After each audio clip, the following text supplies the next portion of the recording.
मैं रणजीत शेखपुरी लेखन कला चैनल में आपका स्वागत करता हूं। आज हम जानेंगे कि कवि कैसे बने। जी हाँ, आप अगर कवि बनना चाह रहे हैं तो आपके मन में एक सवाल आता होगा कि कवि कैसे बने। तो दोस्तों, कवि बनने के लिए ना तो कोई उम्र की सीमा है, ना तो शैक्षणिक योग्यता की। अगर आप ठान लिए हैं कि मुझे कवि बनना है तो आप ज़रूर बनेंगे। आगे कुछ बिंदुओं का जिक्र करेंगे, कुछ स्टेप्स का जिक्र करेंगे जिन्हें फॉलो करके आप एक अच्छा कवि बन सकते हैं, या यूँ कह लीजिए कि एक अच्छा कवि बनने के लिए आपको इन बिंदुओं का पालन करना चाहिए। सबसे पहला पॉइंट है कि आप नए पुराने कवियों को पढ़ें। जी हाँ, जो नए पुराने अच्छे कवि हैं उनकी रचनाओं को आप पढ़ें, इससे बहुत फ़ायदे आपको होंगे। पहला तो कि कविता, गीत, गज़ल इत्यादि में प्रयोग होने वाले शब्दों का भंडार आपके अंदर भरेगा, जो कि कविता लेखन के लिए बहुत ज़रूरी है। जब तक आपके पास शब्द का भंडार नहीं होगा तो आप अच्छी कविताएं नहीं लिख पाएंगे। दूसरी बात है कि शब्दों के साथ कैसे खेला जाता है, ये आप सीखेंगे। जब आप अच्छे कवियों की रचनाओं को पढ़ेंगे तो आप समझ पाएंगे कि शब्दों के साथ कैसे खेला जाता है। जितना अच्छा से आप शब्दों के साथ खेलेंगे उतनी अच्छी कविता आप लिख पाएंगे। तीसरी बात है कि कम शब्दों में बड़ी बात कैसे लिखी जाती है, ये आप जानेंगे। अलग अलग दृष्टिकोणों में शब्दों का प्रयोग करना सीखेंगे कि श्रृंगार रस की कविताओं में किस तरह के शब्द होने चाहिए, वीर रस की कविताओं में किस तरह के शब्द होने चाहिए। अगर आप कोई मार्मिक रचना लिखते हैं तो उसमें किस तरह के शब्द होने चाहिए, तो ये आप सीख पाएंगे जब आप एक अच्छे कवि की रचनाओं को पढ़ेंगे।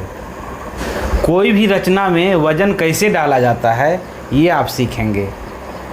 जी हाँ, ये बहुत ज़रूरी है कि आप कोई भी रचना जब लिखेंगे तो सीधे सीधे शब्दों अपनी बातों को सीधे सीधे शब्दों में ढाल देना ही कविता का मतलब नहीं है। 80% अपनी भावनाओं को आप प्रकट करें और 20-25% जो श्रोता हैं, पाठक हैं, वो अपनी भावनाओं को ऐड करके जब समझेंगे इस बात को तो उनको एक अलग आनंद की अनुभूति होगी। तो कविता का मतलब ये होता है। चलिए दूसरा पॉइंट पर आते हैं। दूसरा पॉइंट है कि अपने पास हिंदी उर्दू शब्दकोश रखें। ये बहुत ज़रूरी है, क्योंकि बिना शब्द भंडार के आप अच्छी कविताएं, अच्छी रचनाएं नहीं लिख पाएंगे। तो इसके लिए ज़रूरी है कि आप अपने पास हिंदी उर्दू शब्दकोश रखें। अगर हो सके तो मोबाइल में इंस्टॉल करके आप शब्दकोश की सॉफ्ट कॉपी भी रख सकते हैं। तीसरी बिंदु है कि आप कवियों के ग्रुप में जुड़ें। जी हाँ, ये बहुत महत्वपूर्ण पॉइंट है कि जब आप कवियों के ग्रुप में जुड़ेंगे, वहाँ पे नए पुराने अच्छे, बहुत अच्छे कई तरह के कवि आपको वहाँ मिलेंगे, जिनकी नई नई रचनाएं आपको पढ़ने को मिलेगी ग्रुप में।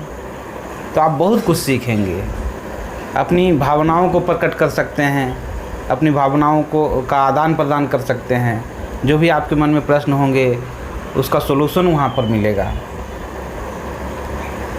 इसलिए कवि ग्रुप में आपको जुड़ना बहुत ज़रूरी है। फेसबुक के माध्यम से, व्हाट्सएप के माध्यम से, इंस्टाग्राम के माध्यम से, जैसे भी हो आप कवि ग्रुप में जुड़ें। चौथा पॉइंट है कि आसपास के कवि सम्मेलन या मुशायरे को सुनें। ये बहुत ही महत्वपूर्ण पॉइंट है कि जब आप कवि सम्मेलन या मुशायरे को सुनेंगे तो आप सीख पाएंगे कि कवि श्रोताओं को कैसे बांध कर रखते हैं, यानी श्रोताओं का ध्यान कैसे आकर्षित किया जाता है, ये आप सीख पाएंगे। कविता पाठ की शैली को सीख पाएंगे।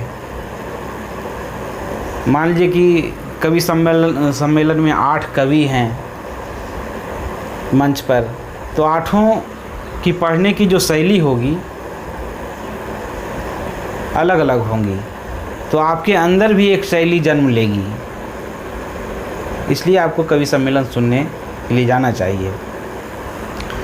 आपका कॉन्फिडेंस बढ़ेगा जब आप लाइव जब आप देखेंगे, क्योंकि जो वीडियो आप देखते हैं यूट्यूब पर देखते हैं या जैसे भी देखते हैं वीडियो जो देखते हैं वीडियो के माध्यम से कवि सम्मेलन या मुशायरा, तो उसमें जो भी ऊंच नीच होता है उसको हटा दिया जाता है।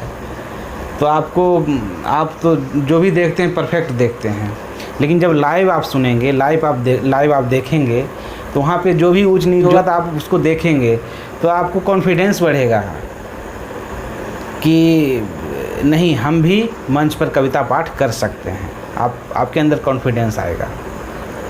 आपको पता चलेगा कि किस तरह की कविताएं लोग पसंद करते हैं।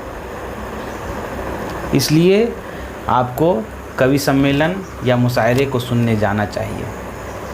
5वां पॉइंट है भाषा का चुनाव। जी हाँ, ये भी बहुत महत्वपूर्ण पॉइंट है। आप कविता लेखन की शुरुआत करेंगे, आप कविता लिखेंगे तो आखिर किस भाषा में लिखेंगे? तो मैं सलाह दूंगा कि आप शुरुआती दौर में आप उस भाषा का चयन करें जो आपकी अपनी भाषा हो, आपकी मातृभाषा हो। इससे क्या हुआ कि आप अपनी मन की भावनाओं को, अपने भावों को आप आसानी से शब्दों के माध्यम से कविता में ढाल सकते हैं।